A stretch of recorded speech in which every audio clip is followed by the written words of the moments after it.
Hey everyone, welcome back to Brainstorm. This is Python for NCEA. Now, in this video, we're going to go over string manipulation and the inbuilt Python math module.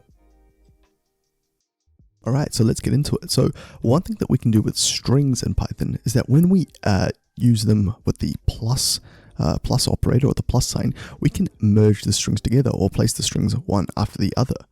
We call that string concatenation. So you saw that in the last video with printing, where if we want to print two strings together, we could have used the plus operator. So for example, let's print the string hello world out to the console.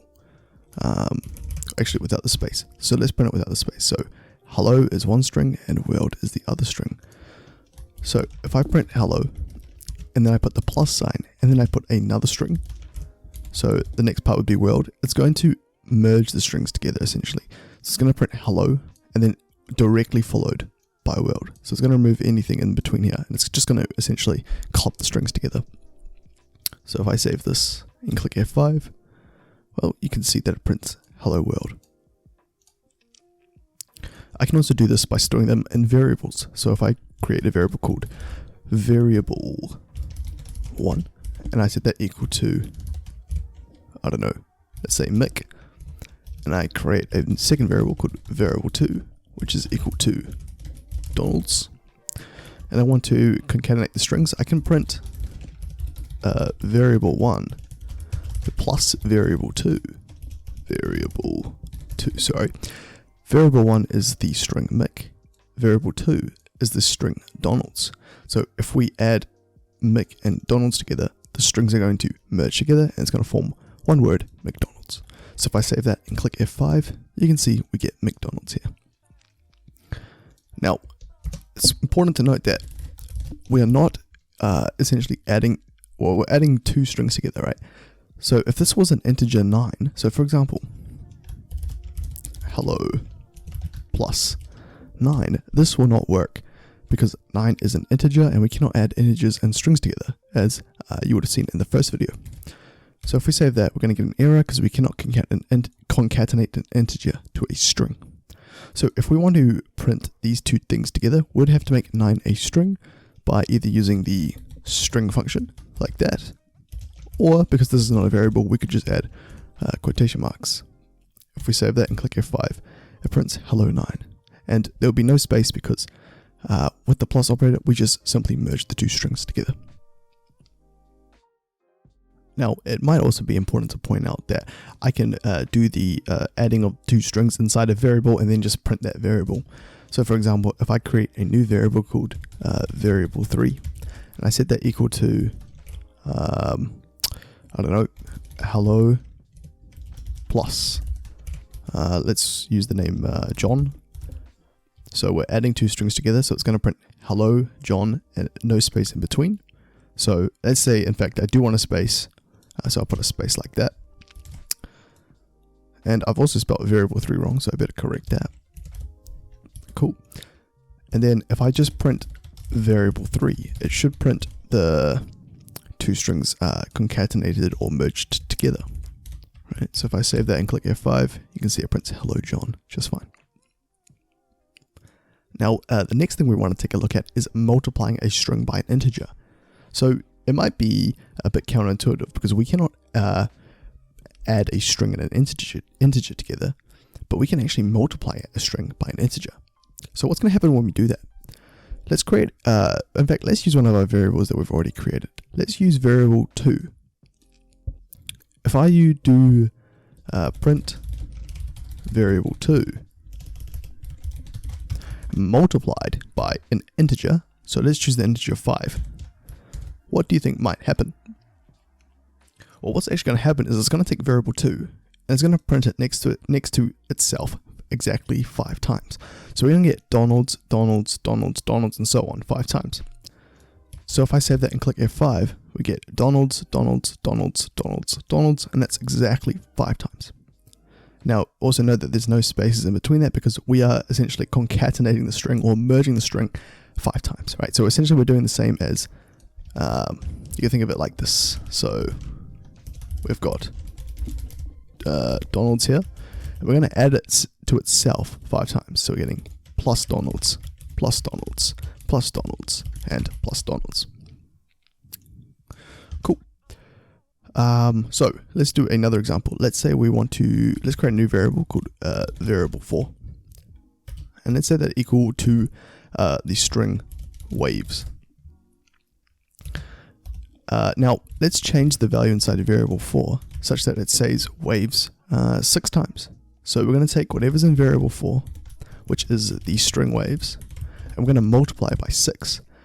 Now because variable 4 is the string waves, waves times 6 is going to give me the string waves 6 times.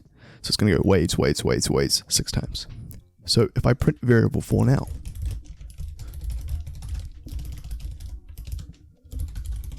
and click F5, I get waves 1, 2, 3, 4, 5, 6 times. Now, if we quickly test your understanding, so if I make a number, or let's call it my number, a variable called my number, and let's set it equal to the number 700. And let's print my number multiplied by 2. What do you think the output will be? Well, if you think the output will be 1400, you are wrong. The output will be 700 and then 700 again. So it's going to be 700, 700. Now the reason for that is that this number here is a string. It's not an integer. So essentially what we're doing is we're going string 700 added with the string 700. So that's going to concatenate them or merge them together, and we're going to be left with 700, 700. So if I go ahead and print this, so save and click F5, I get 700, 700. So remember, if I wanted to make this the number 700, I should make this an integer first, and then multiply by 2, and that will actually give me 1400. Alright, let's move on to string indexing and finding indexes. So let's say I have the string brown fox stored in a variable called fox. And what would happen if I wanted to grab one of the letters from brown fox? Like, let's say for example, I wanted to print out just this letter O here in brown fox. Well, the way that we would do that is through string indexing. So for every string, Python defines essentially the position of that string with a number. So I've represented it down here. Essentially what I'm trying to say is that, well, all strings start at position or index 0, and they go up to position n-1, where n is the length of the string. Now, if that doesn't make too much sense to you, that's okay. We'll go through it right now. So, brown, so we got brown fox, right? And we want to start at index 0. So, B is at index 0. Then we go up 1 index. So, the next position, or number 1, is at, number 1 corresponds to letter R. The letter O is at index 2, W at index 3, N is at index 4. Then we have a space, and now space is still part of our string, so we need to include that with our index. So the space is at index 5, then we move on to fox. So F is at index 6, O 7, and then X is 8. So essentially the length of the string is 9, and we go from 0 up until 9-1. So let's see how this can be useful for us. So let's say I wanted to print the index here. So first I will need to count from 0 up until the letter that I want to produce on the screen. So 0, 1, and then 2. So this O is at index 2, or you could have used this drawing that I've used here, but O is at index 2. So if I want to print that O there, I need to print fox. Then we use rectangular brackets to represent the index. So opening rectangular bracket and closing rectangular bracket. And inside I put the index. So I'm going to put index 2 because that corresponds to the O. If I save that and click F5, you can see O prints to the screen. So that's pretty nice. What would happen though if I wanted to print this space here? So we can locate the position of the space, so we know it's 5, but let's say I didn't have this here. So how would I do it? I'd go 0, 1, 2, 3, 4, 5. So the space is at index 5. So if I print fox opening and closing rectangular brackets and put 5 in there and run it, you'll see that, well, it looks like nothing's printed, but actually this space is printed. Let's do another example where I haven't put the indexes on in its comments. So let's create a variable called torpedo and store the string torpedo in it. So what would happen if I wanted to print this O here to the screen? So first you'd need to count all the indexes. So 0, 1, 2, 3, 4, 5, 6. So we know O is at index 6. So what we would do, we would print torpedo, opening and closing rectangular brackets, and then put 6 in there. If I click save and click F5, you can see that, well, the O has printed there. Now let me show you guys what would happen if I put 7. So we know that O is the last index, so if I put 7, it doesn't actually correspond to something in this string. So if I print this, it should give me an error which says that the string index is out of range. So I'm trying to access an index here which is actually not part of my string. So we can't do that. So if we go back to torpedo 6, then we've got an O here. Now, there is an easier way for us to access elements from the right hand side. So instead of using 0, 1, 2, 3 and all the way down, if I know that I want to access the element from the right, I can use the index -1. So what essentially what we're saying is that we can go from -1 from the right hand side, -2 from the right hand side, -3 from the right hand side, -4 from the right hand side, and so on and so forth until minus the length of the string. So because the string has a length of, I believe, 7, then -7 should give me the t there. So we can actually test that here. So we should get -7. So this should give me, oops, what have I done here? Oh, I've turned unblock off, sorry. So this should give me O and then T if I've done everything correctly. So let's save and run that. And as you can see, we get O and T. Now we can also find indexes. So for example, let's create a name. My name is equal to John B. And we've got a space here. Now, what if we want to actually split up the string here into 2 different variables? So first name and last name. Well, the first thing that we would want to do is locate the position of the space so we know where to split the variables up. So how are we going to do that? Well, first we're going to locate the index of that space. So we're going to use this, we're going to put in another variable that we're going to call my index, and that's going to be equal to my underscore name. So what we do is we use a method called dot find. So we're going to put dot find and then opening and closing brackets, and inside here we put the letter or the character that we want to find in the string. So in this case we wanted to find the space, so we're going to put a space in here. If I print my index now, what do you think it is going to print? Well, remember that our indexes start from 0, so we're going to get 0, 1, 2, 3, and 4, so it's going to print index 4 onto the screen. So if I save that and run it, you can see 4 prints to the screen. Now, it's also pretty cool that we can use this to find something or identify if a letter exists in a string or doesn't exist in a string. So we're going to use, instead of putting a space here, let's put the letter Z. So if Z is in the string, it's going to print out the index. If it's not in the string, it prints out -1. So if I click save here, it should print out -1, and as you can see, it does. So now that if I make this back a space, we've located the space in between John and B. So now we're going to use what we call string slicing in order to separate John and B into 2 separate variables. Alright, let's look at string slicing. So I'll put up the general way that we do it. So we have a variable here. We put the rectangular brackets. And then inside our rectangular brackets, what we do is we put a start value, we put a stop value, and if we want to, we can put a step value. So let me explain what this does. So start is the letter that we want to include in our slice.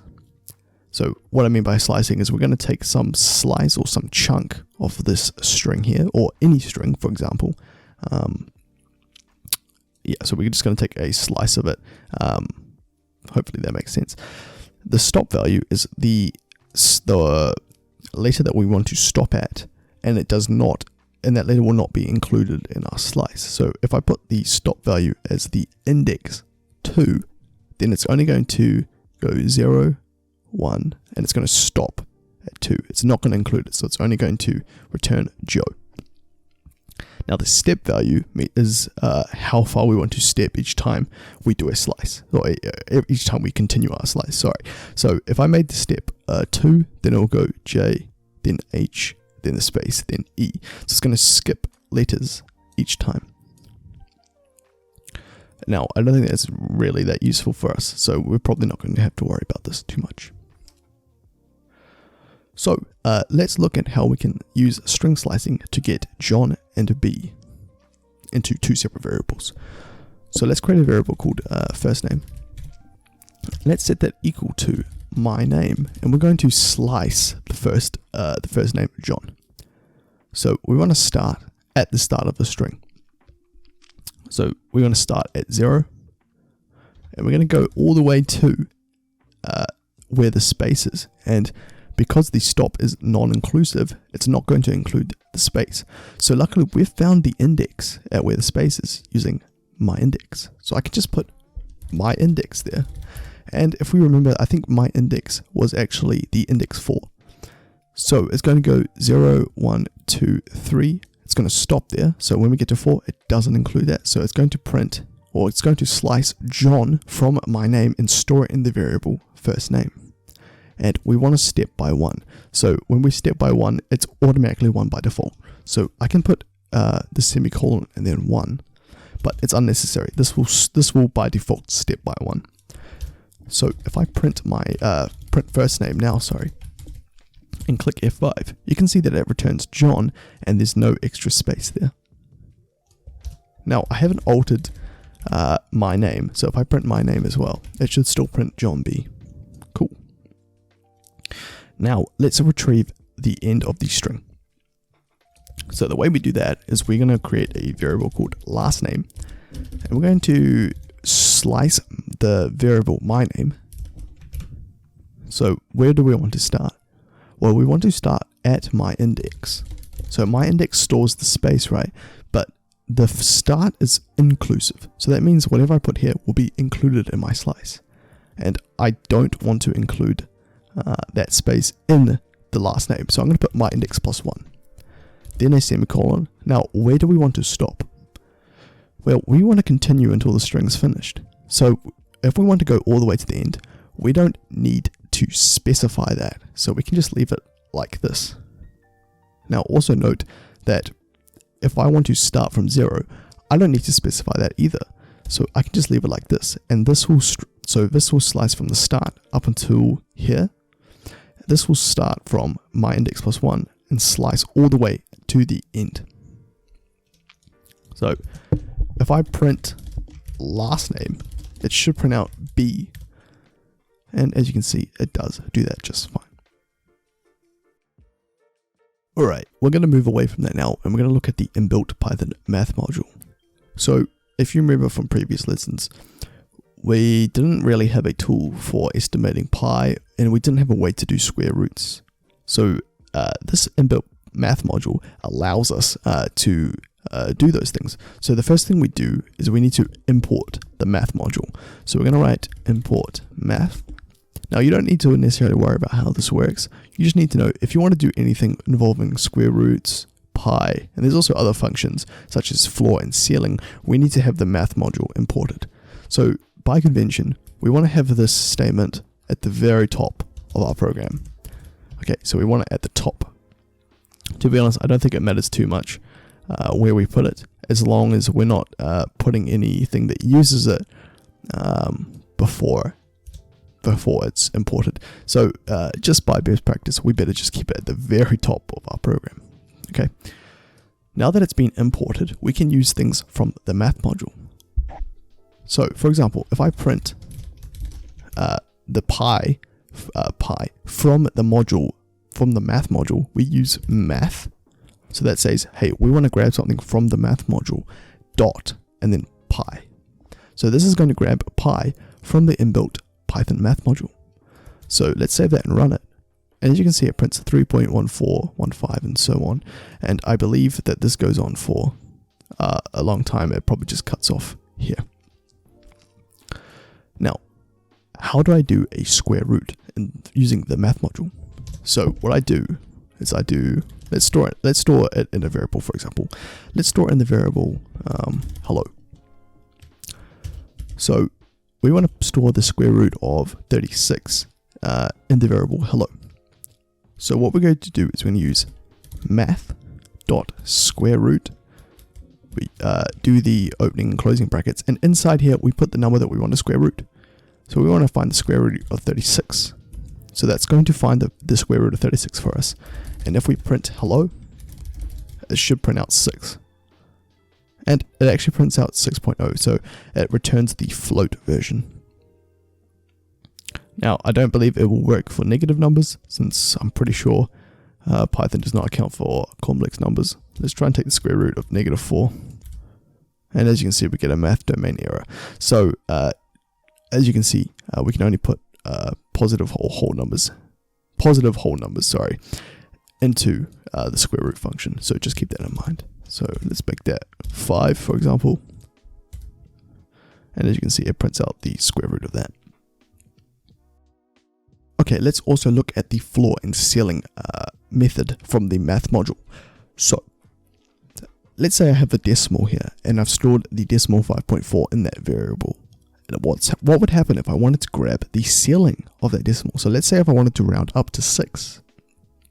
Well, when we use rounding, or use the round function, this will round down to 5 because 4 is less than 5. So remember, anything bigger than 0.5 will round up, and anything less than 0.5 will round down. Oh, sorry, it will be anything greater than or equal to 0.5 will round up. So how do we get around that? Well, we need to use the inbuilt math.ceiling function, or method, sorry. So how do we do that? Well, what we do is we do math.ceil, so C-E-I-L, the opening and closing brackets, and then we put in the thing that we want to raise to the ceiling, right? So you can think ceiling is up, floor is down. So if we use ceiling, that's going to round the decimal up. So let's put decimal in there, save that. Now I need to print it to get it to show onto the idle shell. So let's actually store this in a variable called my new decimal, cool. And let's print out my new decimal. So print my new decimal. Save that, click F5, and we get it rounds up to 6. Now, what happens if decimal is 5? Will it still round up to 6? Well, let's have a look. And as you can see, it will not do that. So it should only be for decimals.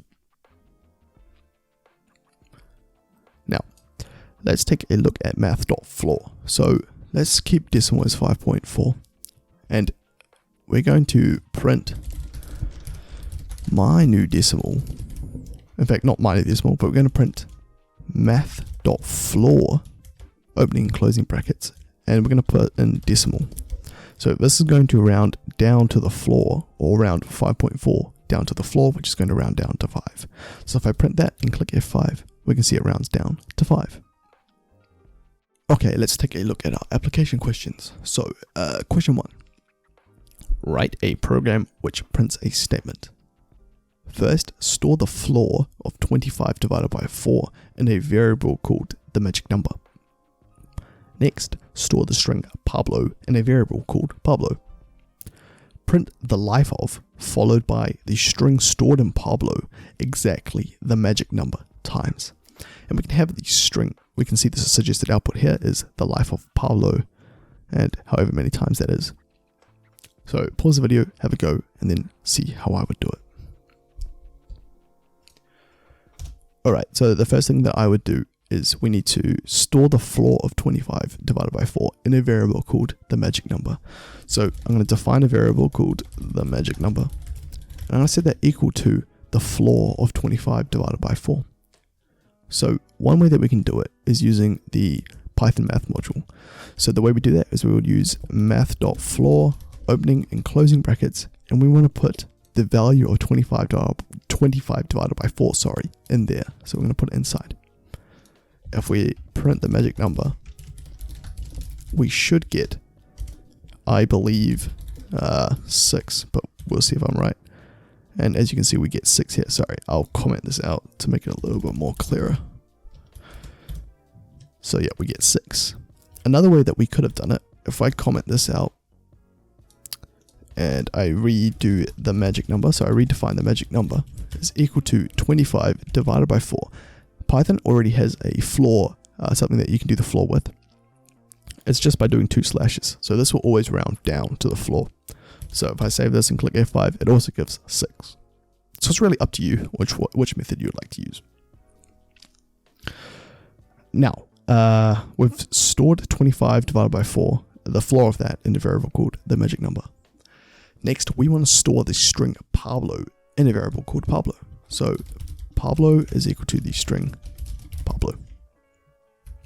Then what we want to do, we want to print the life of, with a space, followed by the string stored in Pablo, so followed by plus.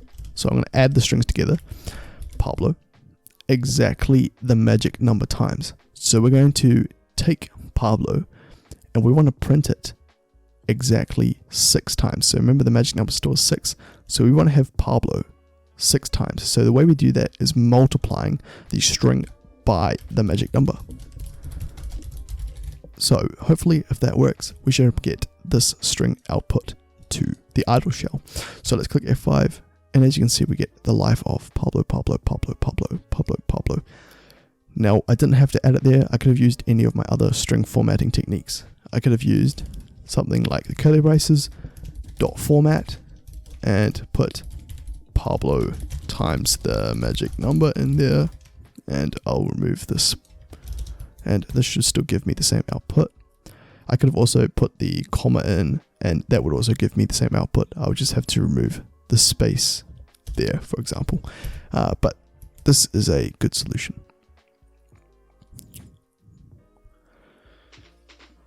All right, let's look at question 2.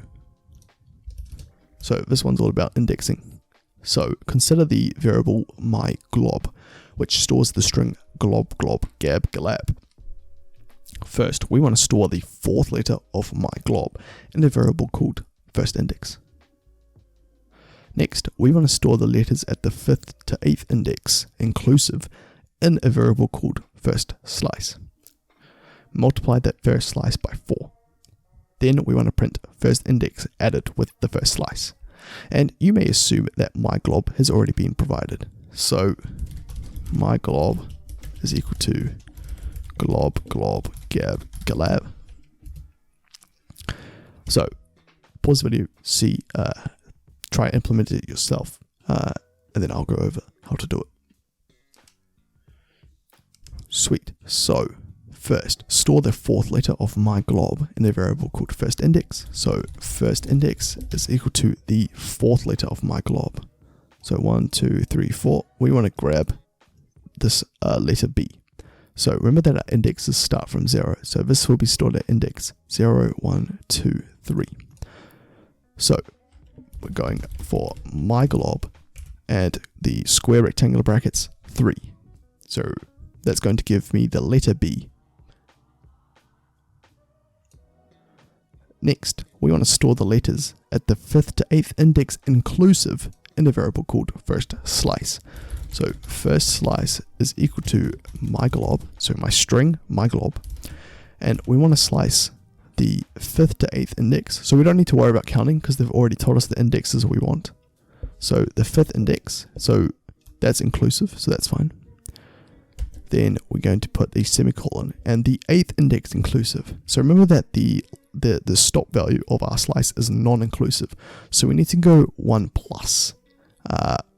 whatever index that we want. So this is going to be 8 plus 1 or to 9. And we're going to step by 1 by default, so we don't need to include that. Next, we want to multiply first slice by 4. So first slice is equal to the string which we've stored in first slice multiplied by 4. Then we're just going to print first index added with first slice. So hopefully this gives me the suggested output. And we get blob, glob, glob, glob, g. So blob, glob, glob, glob, g. Awesome. So that looks like we've done it correctly.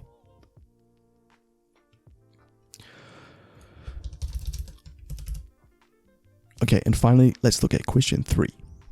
Write a program which calculates the hypervolume of a 3-sphere with a radius of 7 centimeters. You may find the following formula useful, which is the hypervolume is equal to 1/2 times pi squared times the radius to the power of 4. Print the ceiling of the square root of the hypervolume exactly 13 times. And we've got a note here, do not estimate pi. You must use math.pi in your answer. Alright, let's solve it. So, how are we going to do this? So, we'll break it down into parts. So first, let's just store the radius in a variable called radius. So the radius in this case is 7 centimeters. So radius is equal to 7. Next, we're going to calculate the hypervolume. So hypervolume is equal to 1/2, so 1 divided by 2, multiplied by pi squared. Now, here it says do not estimate pi. We should use math.pi in our answer. So assume that math.pi is included in your program, or you should import it yourself. So I'm using the same document as before, so it's already there. But you should not make that assumption. You should make sure it's imported, otherwise it won't work. So math.pi, and we want to square that. So we're going to put 2 asterisks and a 2. So this is going to go 1/2 times math.pi squared multiplied by the radius. So we've stored the radius in a variable called radius. That's to the power of 4. So we're going to put 2 asterisks to represent to the power of and 4. Now, what do we want to do? We want to print the ceiling of the square root of the hypervolume. So first thing we want to do is we want to get the square root of the hypervolume. So hypervolume is equal to, and remember that if we want to get the square root of something, we need to use math.square root. I suppose you also could do asterisk 0.5, but let's just use the math.square root to keep things simple. So let's use math.square root, and we want to pass in the hypervolume. So the hypervolume is going to change to the square root of what we've stored as the hypervolume before. So whatever number this calculates, hypervolume will now store the square root of that. Note that we want to store the ceiling of that. So the next thing that we're going to do, hypervolume is equal to math.ceil of the hypervolume. So right now, hypervolume stores the square root of this. So whatever decimal this is, we want to store the ceiling of that. Now, finally, we want to print the ceiling 13 times. So we're going to print hypervolume 13 times. Now, if I go ahead and just multiply like this, note that hypervolume is, well, if I use math.ceil, it's an integer.